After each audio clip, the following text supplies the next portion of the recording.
Hello friends. जैसा कि आपको पता है हम लोग मॉर्निंग में वीडियो लेकर के आते हैं जिसमें एजुकेशन से रिलेटेड वो सारी न्यूज़ होती हैं जो विभिन्न न्यूज़ पेपर्स में छाई रहती हैं और आपके लिए इंपॉर्टेंट होती हैं। तो अगर आप चैनल पर नया हैं तो चैनल को सब्सक्राइब जरूर कर लें, वीडियो को लाइक करना बिल्कुल मत भूलिएगा क्योंकि इस तरह की इंपॉर्टेंट न्यूज़ और अपडेट आपको लगातार इस चैनल पर मिलती रहती है। तो चलिए हम लोग बढ़ते हैं सबसे पहले न्यूज़ की तरफ। तो यहाँ पर अगर आप देखोगे ये फिलहाल कल रात में मैंने वीडियो दिया था लेकिन इसका नोटिफिकेशन बहुत से स्टूडेंट्स के पास नहीं पहुँच पाया है कि भीमराव अंबेडकर विश्वविद्यालय आगरा मतलब आगरा यूनिवर्सिटी ने पुनर्परीक्षा का जो परीक्षा कार्यक्रम है वो जारी कर दिया। स्टूडेंट्स के लगातार मेरे पास मैसेजेस आ रहे थे कि सर ये आगरा यूनिवर्सिटी इस वर्ष का तो बीएड की एग्जाम डेट नहीं है। तो मैंने स्पष्ट उस वीडियो में बताया है। फिलहाल वीडियो का जो लिंक है वो ऊपर आई बटन पर मैंने दे दिया, तो आप लोग उसको जाकर के जरूर देख लो। तो यहाँ पर मैं आपको बता दूं यह बीएड जो पुनर्परीक्षा है मतलब बैक पेपर को लेकर के यह एग्जाम स्कीम जारी की गई थी। इसमें बीएड द्वितीय वर्ष ओएमआर सीट पर आधारित 2 घंटे की परीक्षा होगी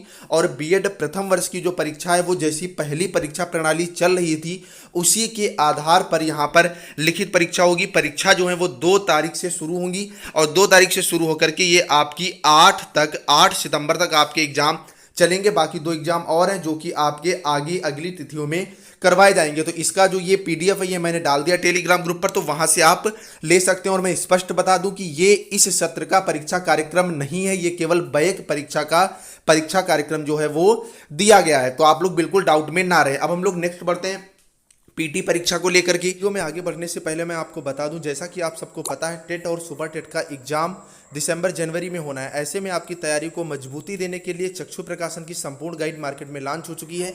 इसमें 3000 से ज़्यादा अध्यायवार व्याख्यात्मक हल के साथ क्वेश्चंस को रखा गया है। इसके अलावा इसमें 2 प्रैक्टिस सेट भी आपको प्रोवाइड किए गए हैं। एक्सपर्ट्स की देखरेख में तैयार की गई एक बेहतरीन बुक है। तो ऑनलाइन खरीदने के लिए लिंक नीचे डिस्क्रिप्शन में है, पड़ोस की बुक स्टॉल से भी आप इसे खरीद सकते हैं। इसके अलावा सब्जेक्टिव लेवल पर भी इसमें काफ़ी अच्छा कंटेंट दिया गया है जिसका मैंने खुद अध्ययन किया है।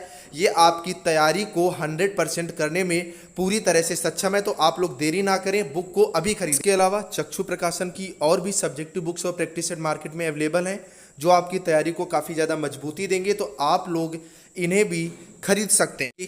तो पीटी परीक्षा जो 24 मतलब कल ही है, 20 लाख से अधिक अभ्यर्थी जो हैं उन्होंने इसके लिए आवेदन किया है और यह परीक्षा देंगे। उत्तर प्रदेश अधीनस्थ सेवा चयन आयोग की प्रारंभिक अहर्ता परीक्षा 24 अगस्त को प्रदेश के सभी 75 जिलों में इसके लिए 2254 परीक्षा केंद्र बनाए गए हैं। एक रूम में यहाँ पर 24 छात्र ही बैठाले जाएंगे और जो कोरोना की जो लहर चल रही है इसके सारे जितने भी प्रोटोकॉल्स हैं उन सबको अपनाया जाएगा। आयोग ने नकल विहीन परीक्षा कराने की सभी तैयारियां पूरी करने का दावा किया। इसके लिए 4 अलग अलग जो है वो ग्रुप से बनाए गए हैं। आयोग के अध्यक्ष ने बताया कि पीटी की सभी तैयारियां जो है पूरी कर ली गई हैं। नकल विहीन परीक्षा कराने के लिए सभी परीक्षा केंद्रों पर कुल 70,000 सीसीटीवी जो कैमरे लगाए गए हैं। सीसीटीवी के जरिए आयोग किसी भी परीक्षा केंद्र पर लखनऊ से ही नजर रख सकेगा। इसके अलावा हर जो आपका सेंटर बनेगा उस पर भी लगातार नजर रखी जाएगी और जितने भी आपके सेंटर्स बनाए गए हैं सारे के सारे कैमराज से लैस है, मतलब जहां भी ये नकल विहीन परीक्षा कराने की पूरी तैयारियां कर ली गई हैं। फिलहाल आज शाम को एक वीडियो आएगा यूपी SSSC पीटी को लेकर, वो आप लोग जरूर देखिए क्योंकि वो आपके लिए काफी ज्यादा इंपॉर्टेंट होगा। अब नेक्स्ट हम लोग बात कर लेते हैं प्रवक्ता भर्ती को लेकर के। यार प्रवक्ता भर्ती को लेकर के 19 तारीख को जब से इसकी आंसर की जारी की गई है लगातार स्टूडेंट्स में जो है वो परेशानी बनी हुई है। अब नागरिक शास्त्र के 1 दर्जन से अधिक सवालों पर जो है वो अभ्यर्थियों ने जो है इसकी मांग उठाई और कहा कि ये जो सवाल है उत्तर कुंजी में गलत दिए गए। नागरिक शास्त्र विषय की उत्तर कुंजी पर अभ्यर्थियों ने उठाए सवाल, आपत्तियों का गंभीरता से निस्तारण कर अंतिम उत्तर कुंजी जारी करने की मांग। मतलब इसमें यह कहा गया है कि आपत्तियां जो इसके लिए दी जा रही हैं उन पर मतलब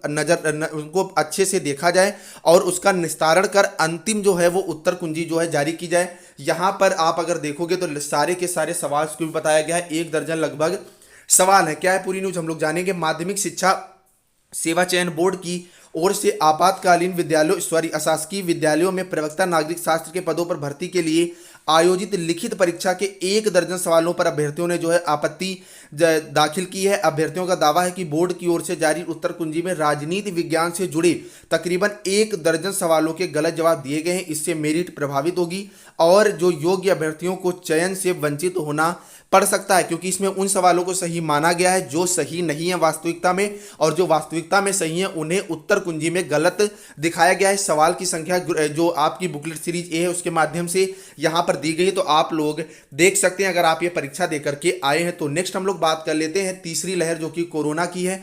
इसकी आशंका अब ना के बराबर है। तो जो बची हुई यूनिवर्सिटीज हैं यहां पर फिलहाल 31 अगस्त तक कहा गया था कि सारे के सारे एग्जाम करा लिए जाएं, लेकिन आप मान के चलिए अब कोरोना की तीसरी लहर नहीं है, तो जो विद्यालय हैं वो अब ये निर्णय ले सकेंगे कि एग्जाम कराना है या नहीं कराना है। सुखद कोरोना की तीसरी लहर अब ना के बराबर।